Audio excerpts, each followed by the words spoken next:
Hello, everyone. This is Eric, and this is In Focus. I was trying to figure out, is this going to be a In Focus segment, or is this going to be a Let Me Get This Straight? It's going to be kind of both because I want to address what took place a couple of nights ago during the debate. And first of all, I want to express it from my own perspective, and then I'm going to take a look at it from President Trump's perspective. But most importantly, I want to take a look at it from the scriptural perspective because I think it speaks greatly to what we witnessed, those of us who've seen either parts of the debate or the debate in its entirety.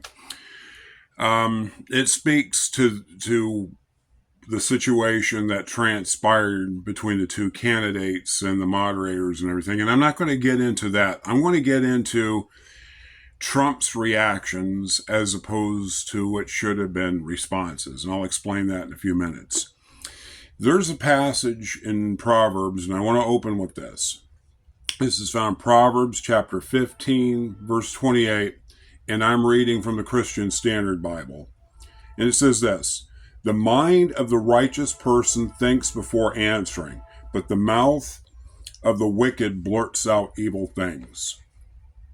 The tongue of the wise makes knowledge attractive, but the mouth of fools blurts out foolishness." That's Proverbs 15:2. Also, I want to go up to 1, which is one of my favorites. And I've seen this happen time and time again in my own life. I've seen it from both perspectives, unfortunately. A gentle answer turns away wrath, but a gentle answer turns away anger, but a harsh word stirs up wrath. Now, I'm giving you a lot, but we'll unpack it in a few minutes as I look at this with the backdrop and the perspective of the debate. And finally, a patient person shows great understanding, but a quick-tempered one promotes foolishness. All right. First of all, let me go over my reaction. And I'm going to go to my reaction to Kamala Harris's facial expressions. I found them infuriating. The way she toothily smiled and had that look of derision and basically condescension on her face. What stirred up in me was anger at her. And it was funny how quickly it just flared. I mean, oh, you know. And I think that she was coached in those facial expressions. And the reason I'm saying is Trump is an impulsive person. Trump is a person I wouldn't necessarily call a fool, but it is a foolish thing to do to basically blurt out the first thing that comes to your mind. Notice what I said here when I read here, that the mind of the righteous person thinks before answering, but the mouth of the wicked blurts out evil things. Now, I'm not calling President Trump wicked, even though a lot of people who are Democrats are going to say, even he says he's wicked. Yeah, he is wicked. And so is Kamala Harris, and so is every single one of us before we come to Christ. Every single one of us is wicked in the eyes of the Lord because we're all sinners. My sins are not as bad as your sins. Everybody's sins just as bad to God because every sin keeps us separated from him. Not wanting to get off on a tangent, but I wanted to lay that out. We're all wicked in the eyes of God before Christ. Before we come to him and his blood cleanses our sins. But the thing about this is the word blurts out. In other words, the person who is foolish, the person who is driven by his passions, is a person who blurts things out. The person who is righteous thinks before answering. The ESV says considers. Okay, considers what he's going to say. And it says in the New King James Version, studies how to answer. And all these concepts are interrelated because it requires time, it requires consideration, it requires us to take a step back and think before acting. That is response. Reacting is a lot what Trump did. Now, I want to go back to verse 2, chapter 15 of Proverbs. The tongue of the wise makes knowledge attractive, but the mouth of fools blurts out foolishness. And as an adjunct to that, a gentle answer turns away anger, but a harsh word stirs up wrath. I want to look at that too. See, when we answer in a measured, calm, respectful way, it makes knowledge attractive. What you say sometimes takes second stage or second place to how we say it. You may be saying something that's completely valid. And a lot of the things that Trump said, from what I could hear on the debate, were valid points. But he said it as a man who is speaking out of frustration and anger. And the problem is the moment your words are tinged with anger, people stop listening. They feel like they're being attacked. They feel like they're being set upon and put upon, and immediately a self-preservation reaction takes place. See, once again, react. When we're afraid, we have flee, freeze, or fight. And when somebody lashes out in anger, it can trigger that fear response in us, which turns our brains off. We no longer listen to what's being said because we have been affected with how it's been said. And I'm going to go out on a limb here, probably not too far out on the limb, and say this is exactly what the debate team, Kamala's team, was trying to do. He said, listen, you need exaggerated facial features. You need as much patronizing type facial features and dismissiveness as you can muster in your face so we can see it. Your words need to be tinged with sarcasm and somewhat nasty, nice type of affect, so it will trigger an anger response for him, because even if he has valid points, people are just going to see the anger and not see what he's saying, not hear what he's saying. And it did work, because I was listening to Megyn Kelly's breakdown of the debate. She said, at first I thought, oh boy, he took every bit of bait they were offering, he chomped on it, he did exactly what they wanted him to do, to paraphrase her. But then she said, I listened to the debate a couple of times and I read the transcript word for word of the debate, and he did answer. He did try bringing things back to the issues. But notice, it was after she did a deep dive into the debate that she was able to extrapolate that, yeah, he did answer well, but his angry responses clouded that over. He said the right thing, but he didn't say it in the right way. Notice 15:1.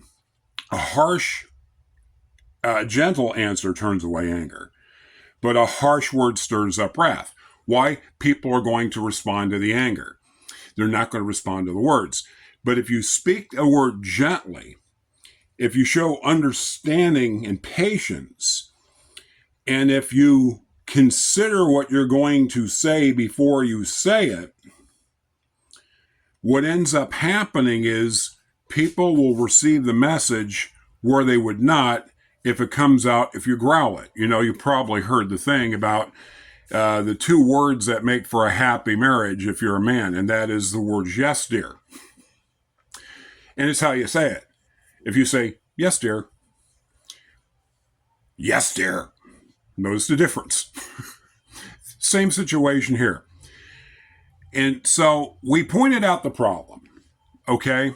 It's reacting and not responding. So what is the solution? Because this really has real-world application and significance for us. When somebody does or says something that pushes a button, the first thing we should do is take a deep breath. Okay? But not do it in such a big, overpowering way that where you're making a statement by doing that. Because you do it like that and people are like, oh, yeah, oh, look, he's ticked off. But you do it in a subtle way. You take a deep breath, you let it out, because that wave of passion, anger will wash over you and hopefully recede back out to sea. That wave will break and just dissipate. Then you say, okay, what did this person say? All right. I've had it happen where I work. A guy will just be really curt and angry. And I literally have to breathe in and breathe out and say, sir, I really want to work with you. I really want to help you achieve what you're looking to achieve here. Let's work together on that. And I see his temperature go down. And he tells me what he wants. And now, whenever the guy comes into the store, he's like, hey, Eric, how you doing? How's your day going? You know why? It's because it took that extra couple of minutes. Now, I'd love to say that I've done it every time, but I've sat with customers like I had the other day that they were so condescending and so patronizing. And you could feel, those people, they just look down their nose at you. And that's what Kamala Harris did to Trump. She looked down her nose at him and he reacted with anger instead of breathing in, breathing out and saying, okay, what is she saying? And then respond to that in a patient, gentle, calm way.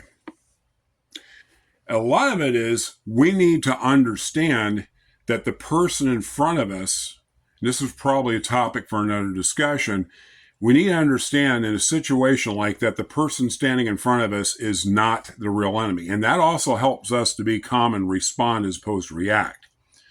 The person who is attacking us as believers is not our real enemy. It's the spiritual forces of darkness that are influencing our words. I had a situation like that at work. I had a supervisor who absolutely loved demeaning me. And I got home angry one night and he just basically got to the point where, like, the Popeye thing, I had all I can stands and I can't stands no more. It was kind of one of those things. And I hear a voice inside my head say, why do I have you pray for your enemies? Because it's the right thing to do. And I hear the voice patiently respond, yes, but why? And then God walked me through it. He said, listen, the same way I use you to be a blessing to people, Satan uses the people who are under his control to tear people down. Your opponent, your enemy in this situation is not the person speaking the words, but rather the spiritual force that is influencing them. Many times, according to 2 Corinthians chapter 4, it's because they have a veil over their eyes that they cannot see, and they are deceived because of that. And the God of this world, as it says in the early part of 2 Corinthians chapter 4, has blinded their eyes so they cannot see the truth, and they're stumbling in darkness, but they don't realize they're stumbling in darkness. And that's why we're told, the same way that God told Timothy through Paul, that you are to gently instruct those who oppose you. If you answer harshly, what you're saying is only going to feed into the deception that's being plugged into people's mind by the adversary. And it also appeals to that humanness inside of us, that somebody comes at us angrily, self-defense immediately becomes our reaction. And that's a part that's deeply ingrained in us. But we actually have to take a moment, take a deep breath, and realize that this person standing in front of me is not my true enemy. They are being influenced by a force that is dark, that wants their destruction. And therefore, we need a gentle response. We need a well-considered, well-thought-out, studied response. We need one that's going to be received by the person. Now, granted, that evil spirit may slap that away, but we have a much better chance of people accepting what we have to offer when we don't. But if we say, okay, I hear what you're saying, but this is my perspective. And it's based on this, this, and this. And that patience makes that knowledge attractive. It's how we say things, not just what we say. And I've heard it say that people don't care how much we know until they know how much we care. And by answering gently in a situation like that, I've seen it lower the temperature. Okay, sir, I hear what you're saying. Let's work together on this. You're obviously having a rough day. Let's see if I can make this day, at least in this regard, better for you. How can we help? I've been a security supervisor at a casino. I always come up to a person who's angry and irate and say, my name is from Eric. I'm from security. How can I help you? Gentle answer turns away anger. Harsh reaction, harsh word stirs up wrath. Because people are going to mirror us. If we're calm, chances are they're going to be calm too. The thing that Kamala Harris and her handlers knew is that Trump is an impulsive person. Trump says the first thing that pops into his mind when many times he needs to take a deep breath and say maybe the second or third or even fourth thing that pops through his head. And that's good. That's for all of us. Let me tell you something. We all have that propensity. We're tired. We're browbeaten. With all due fairness to President Trump, he has come under a lot of attack, and a lot of it is unfair and untruthful. We've seen the evidence if we're really open our minds to look at and open our eyes to look at it, and you just get tired, and eventually you end up lashing out. But that's what our enemies want. Not necessarily the person standing in front of us, but our ultimate enemy wants us lashing out because it discredits us.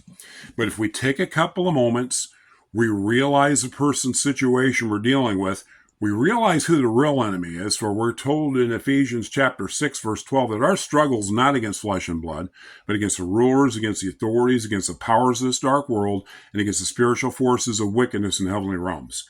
We're dealing with spiritual enemies that are utilizing the person that is, for one way or another, has been open to their influence many times, according to 2 Corinthians 4. It is deception. They are deceived. They're wearing a veil. And the way we take care of that is not necessarily by an anger trying to rip it off, but gently instructing. And gentleness comes from love. To lovingly and gently respond as opposed to harshly reacting. And therein is the victory. Love is a much more powerful battering ram than in responding in anger.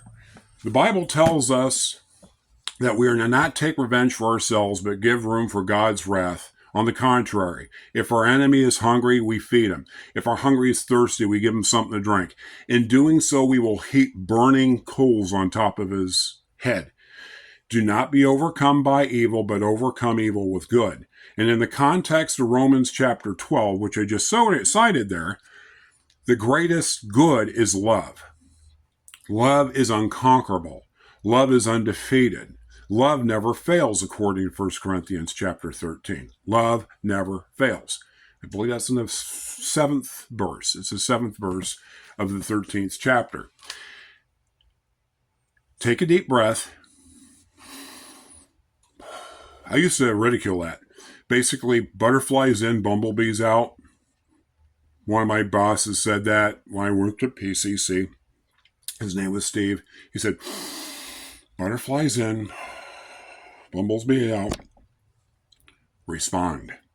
Because it gives you time to go, okay, maybe that's not the best thing to say.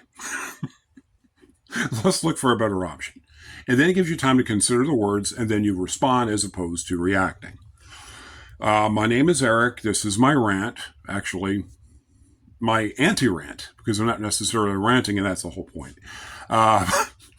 But I hope this blesses. I hope this helps us refocus, because there's a lot of distractions out there, and I know how I felt when I looked at Kamala Harris's face, and the Holy Spirit said, now look what she's doing, and look how it affected the former president. Look how it affects you when people come at you that way. Learn from it, and may we all do so. I just leave you with this blessing now. May the Lord bless you and keep you. May the Lord make his face shine upon you and be gracious to you. May the Lord lift his face upon you and give you peace. In other words, brothers and sisters, beloved by God, shalom.